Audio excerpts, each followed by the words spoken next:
So I just recently finished my degree in psychology, and boy, there are things I wish somebody told me when I was still a student. And this is some of the 10 things that I'm going to share with you guys today.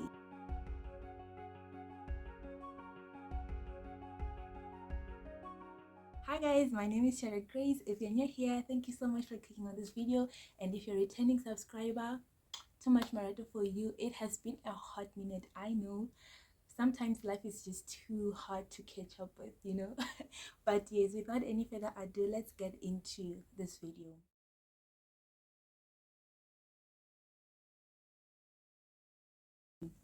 Number one, as a student in psychology, it is important that you know yourself. Guys, I cannot say this enough, and I don't think anybody can say this enough, not just in terms of studying psychology, but in life in general. The importance of knowing yourself as a human being, it is so underrated. First thing that I would say to you, know yourself, know your values, know your missions, know your goals, both short and long term.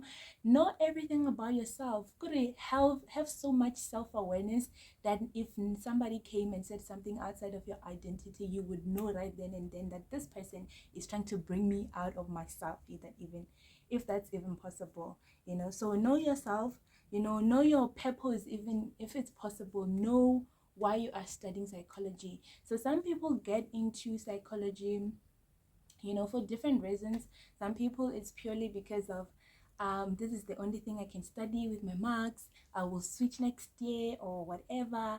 Other people get in saying, you know what, I once experienced this and this trauma, grief, whatever it is, what am I saying, trauma, grief, whatever it might be, and now I'm trying to figure myself out. I want to figure this thing out, and therefore what better way to do it if not studying psychology? For other people it's different. Maybe they have a relative or a friend or somebody they know who suffers from mental illnesses. Whatever the case might be, know why you are here, know why you are studying psychology, know why you want to study psychology. Do you even see yourself going further with this degree? These are things that you need to figure out when you are still a student. Now, no pressure, I am just saying it is in your best interest to know yourself. Number two, something that I wish somebody told me. By the way, I'm referring down in my notebook here so that I don't leave anything out. Name. Number two, be prepared to work hard. Now, okay, I don't want to make a lot of self-disclosure here, so I'm not going to get too much into detail. But like, one thing that you need to know about psychology is that psychology is not necessarily difficult. Yes, it might depend on people. Depending on people, yes. If you are very strong with words like theoretical modules, then you are not going to struggle a lot with psychology. I do know, and I have heard a lot of people do say that, you know, psychology is too tough for me and all of that.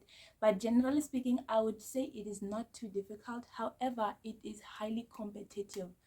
You hear my words, highlight them. It is not too difficult, but it is highly competitive. So it is in your best interest to work really hard from first year of study. If you're already doing your second or your third, even your final year, depending on which program you're doing, just start now, give it your best and work really hard. You know, now that I'm done looking back, I wish during my final year I had worked harder than I did. I had no interest in school. I did not want anything to do with school, literally. But looking back, I wish that was not the case. I wish I had pushed myself more than I did. I wish I had forced myself to deliver, you know, in the pace that I had been in previous years. Because believe me when I tell you that psychology is highly competitive. There's a lot of people out there who are studying psychology, and we're gonna get to this, but it only comes down to a few people who are actually going to end up being psychologists, and that is just facts. So be prepared to work really hard. And therefore, this brings me to the point, Yawari. When you study, don't just study to cram, pass, and forget. No, no, no, no, no, no, no. Retain as much information as possible, because the things that they teach you from first year are foundations of what you're going to be using for the rest of your life if you want to use psychology as a career going forward. Even if that day comes that you're a psychologist, there's nothing new. You're going to be using the same basic foundations that they're laying right now during your undergraduate degree. So study to understand, not to cram, pass, and forget. And one of the ways that you could do that is through applying what you learn. You see, I like to think of it this way. Life is very practical. Like, guys, life is real, you know. And so is psychology. What the things that they're teaching us them, They are very practical, so learn how to apply those things in your everyday life, because it's going to help you a lot, not just to, you know, help you get a feel of what it's like out there, but to also apply the knowledge that they're giving you. If you're learning different personality theories now, before I forget, I know that there are people who will do psychology as a module and one sort of thing and then they're done. Like if you're a teacher who's maybe majoring in life orientation and languages, you are bound to do psychology somewhere somehow. Number two, if you're doing nursing, medicine, all these things in the field, they will let you have an introduction in psychology. But if you are using psychology as like your mainstream or your major in terms of career choices, you want to work as a psychologist or something underneath that, then you must know that they will teach you different things that you're going to apply in your life later on. So apply these things as you learn them. If you're learning different personality theories, for example, using the psychoanalytic theory, learn how to identify what, you know, Sigmund Freud said in terms of the psychoanalytic theory in real life. That way you'll be able to also retain the information that you're getting. If you're doing psychopathology, for example, look at for real life case studies out here.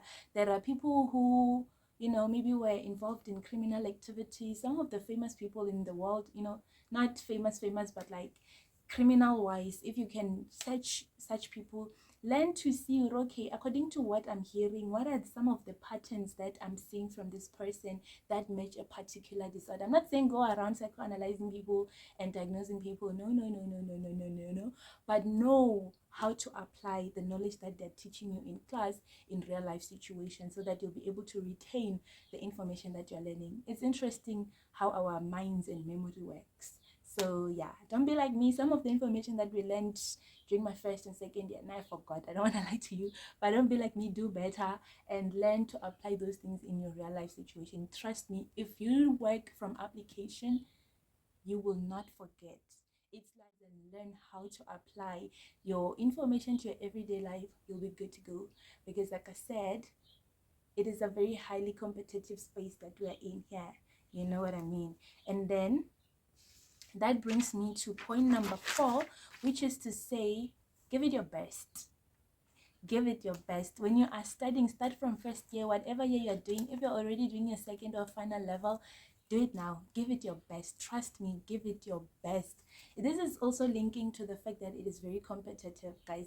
Also linking back to know yourself, know why you are doing this. If you know why you are doing this, if you know why you are studying psychology, if you know why you have such a deep passion for people and psychology, then you will be able to give it your best, and that will pay off. Trust me. So give it your best. Start giving it your best from now, because when they check your marks, they start from first year.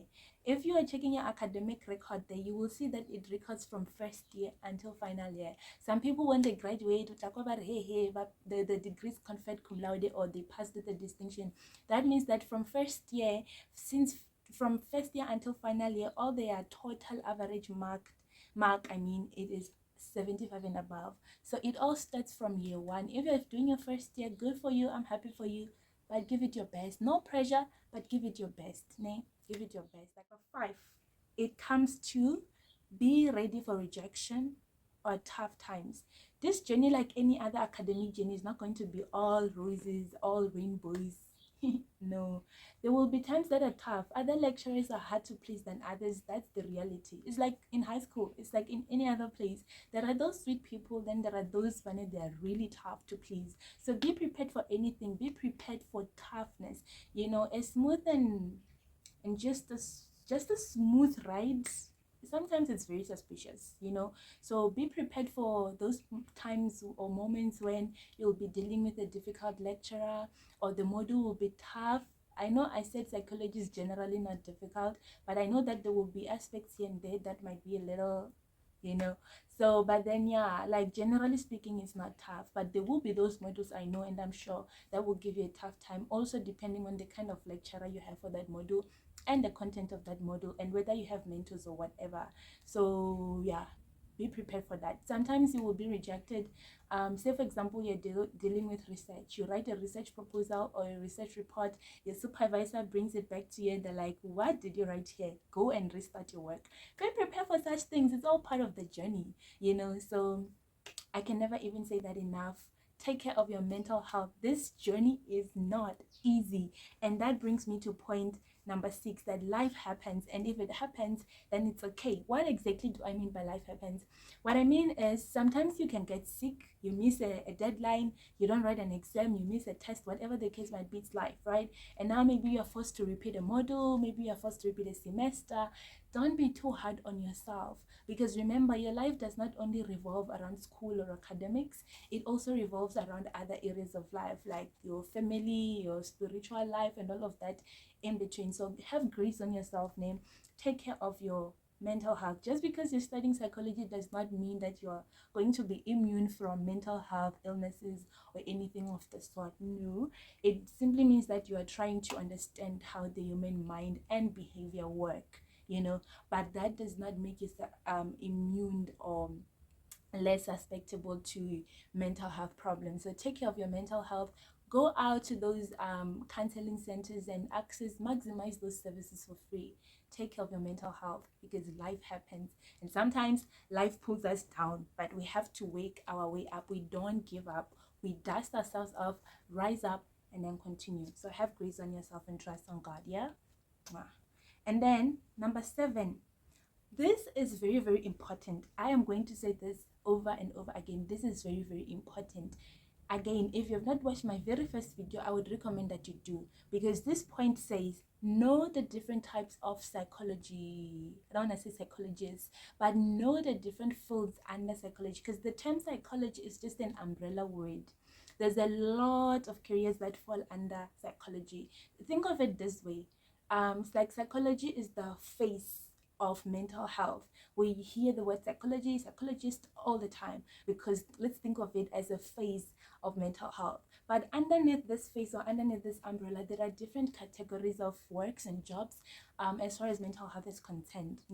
Know the different types of fields that you can actually endeavor in. There is, before we even get to psychologist title, there are registered counselors. You need to know who these people are. What do they do? What does their job entail? What do they study? How do they become registered counselors? There are also psychometrists. The same goes for those. I have videos that talk about the degrees or the study opportunities that you can actually pursue if you want to be one of those.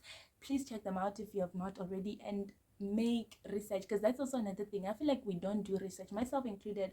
I don't do research, and it's a problem, you know. So let us be better people and do research actually. So as a student in psychology, make sure that you do not graduate if you don't know, or before actually you know the different types of psychology and the opportunities underneath. So register counselors, psychometrists, you must know who those are. There are people like lay counselors and other types of counselors. You must know who they are and how they differ from a registered counselor. And then psychologists get themselves. You need to know there are different types of psychologists, and they do different things. Yes, they might be interlinked here and there, but they do different types of work. So it's like areas of specialties, you know. So you need to know, what does this psychologist do that differs from this other psychologist? If I want to be this kind of psychologist, what should I do? What should I study in terms of furthering my studies, right? And by the way, if you didn't know already, you do not finish your undergraduate degree and then be a psychologist. No, it's a long journey and not a very linear one, in fact. So we'll get back to that, and we'll talk about it some other day as well. So know that there are psychologists who are different, and the scopes of practices are different. Clinical psychologists, educational psychologists, the list goes on and on and on and on. Neuropsychologists, industrial psychologists, counseling psychologists, the list goes on and on. So you must know who these people are, what do they study, what does one study if they want to be that, what is the process that they undergo before they can actually become or be called clinical psychologists. So make your research now. Please, I'm begging you, make your research concerning this. And then moving on to point number 8, know the type of degree that you are studying and its limitations as well as its advantages. Now, like I said, I have videos on different types of degrees that you can study. They are not the same depending on the university, you know. So we might be studying, we might all be majoring in psychology using different streams or like different routes. Know the type of degree that you are studying and its limitations. Know, or okay, if I study this, what else do I need to study in order to reach a particular place? Like myself, I studied bpsych. Bpsych has my undergraduate degree plus an honors level qualification. So by the time I'm done with bpsych degree, I have both an undergraduate level, which is NQF7, and an honors degree, which is NQF8, right? So now it means that from here, if I want to further my studies, I need not to apply for honors. I need to go straight to masters, to applying for masters. That does not mean just because you studied bpsych, you're gonna face less challenges or less difficulties in terms of masters. Listen, we're going to talk about this some other day, but know your degree and its opportunities, its advantages as well as limitations, so that you may be able to know, or if I'm doing this, what can I do next? What other things can I study? Short courses, for example, that I can study that can help me reach a particular place or point or whatever. But usually I know psychology field is it is under the Health Professions Council of South Africa, which is the HPCSA. There's a psychology board there that is responsible for psychologists, psychometrists, as well as registered counselors. So know what's happening there. And that brings me to the point of familiarize yourself with HPCSA. That is, if you see psychology as a career, familiarize yourself with HPCSA. Know, or okay, which universities are actually accredited by HPCSA, or which colleges are accredited by HPCSA for which programs or for what programs. For example, there are like colleges like SACAP, which do offer a bpsych honors equivalent program. You know, you have your honors or your degree, rather. Let me talk about this one. You have your degree and then you can do your honors, which we call the bpsych equivalent, meaning that by the end of your honors degree, you can register with HPCSA as either a registered counselor or a psychometrist. So you will not know these things if you do not know HPCSA and actually familiarize yourself with its website and everything that is written there. One of the easiest way you can access this information is through Cognition and Co. If you have never heard of Cognition and Co, I highly recommend that you do Google it. It is a student body that's like, you know, aimed at helping students who are into psychology and all of that. So they just focus on psychology and stuff. So they plug you with different things from, you know, the HPCSA to the universities and everything else in between. So I highly recommend that you do that. Things like SAISA, you know, these organizations that just revolve around psychology, I really recommend that you familiarize yourself with them. Then you'll be fine. And then last but not least, be ready to volunteer. What am I saying? That is point number 10 that I'm going to leave with you guys. Be ready to volunteer. You know, some of our degrees, they're very limited. For example, if you are doing Bachelor of Arts, for example, majoring in psychology, maybe with any other major, and you want experience as far as psychology is concerned, unfortunately, HPCSA has not accredited the Bachelor of Arts majoring in psychology for practicals. The reason why there are no practicals for bachelor degrees majoring in psychology is, number one, there's no accreditation by HPCSA. So therefore, there can never be practicals if HPCSA has not accredited that degree, unlike bpsych, you see. So in such instances, you cannot get practical experience, unlike with bpsych. With bpsych, you can get practical experience. Same with masters. I think you can get your practical experience during your M1. However, if you cannot get that experience as part of the program or part of the degree, rather, what I can advise you is volunteer. There are volunteer opportunities that, you know, open up sometimes, and then they teach you how to counsel and all of that under certain supervision. I'm not really sure who's supervising who, under which terms, but I know that there are volunteer opportunities that you can look out for. Be ready to volunteer, guys. If you want to make it, one of the ways that can help you is through voluntary experience in psychology. It will take you places sometimes even during your master's selection tests. Who knows, it might even speak for you where you can speak for yourself, you know. So the easiest way to volunteer in varsity, I would say, is being part of the student counseling center. So it depends on the university, but I've noticed that most institutions, including like colleges, universities, they call it something similar, something like Center for Student Counseling and Development, something like that. It's always something similar to that. There are roles. I think this also depends on varsities themselves, so how do they structure their programs there. But I know usually it also involves peer counseling. That is the easiest volunteer role you can get to do, especially if you go to UL. It is so easy for you to get into that role. Please volunteer. It will speak for you. It will help you a lot. You get me? It will help you a lot. Trust me, it will help you a lot. I know that you, as a peer counselor, HPCSA does not allow you to cancel people, so you cannot really cancel people like a real registered counselor would do, or therapize people. I'm just gonna say therapize because I like the word, even though it's not, therapize people like a real psychologist would do. But they expose you to different things that is part of the job of being a mental health practitioner. You get what I mean? Going out for outreaches, health talks, things like that, seminars, workshops. Yeah, let me just leave it there. But there's a lot, endless things that you get to do as a peer counselor. So it will help you a lot. So not just peer counseling, but any other role that you can find, volunteer. And if you are currently done with your degree, whether you did BPsych, BA in psychology, Bachelor of Human Sciences, whatever it is, and you have psychology as a major, one of the things that you can actually look at for are internships. That Department of Labor and Employment, they are recruiting young people to work under those internships. I know that the numbers are limited, and I know we are a lot. There's a lot of psychology graduates. Others go on to get their second degrees and so on. Others actually continue to seek out opportunities to further their studies in psychology. In the meantime, you could also apply for those things. Also EAs, teachers assistants, the educational assistants.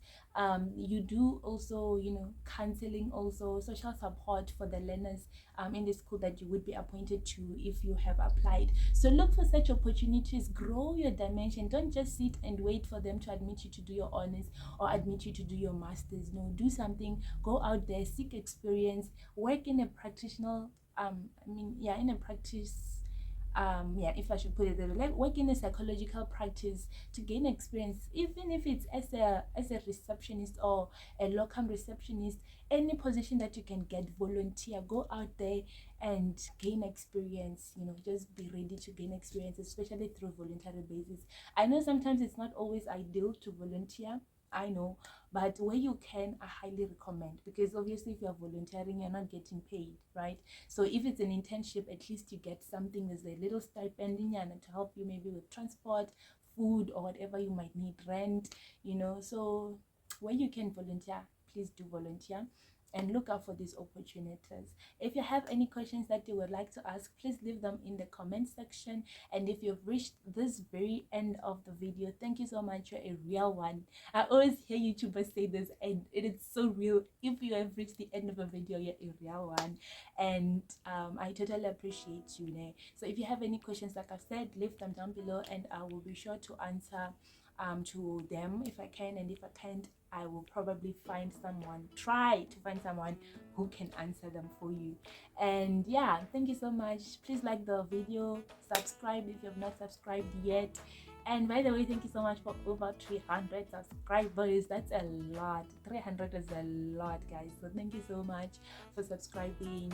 I love you so much. If you know anyone who might find this video very helpful, please send it to them so that they can send it to others, and so on and so on. These are the things that help this channel to grow.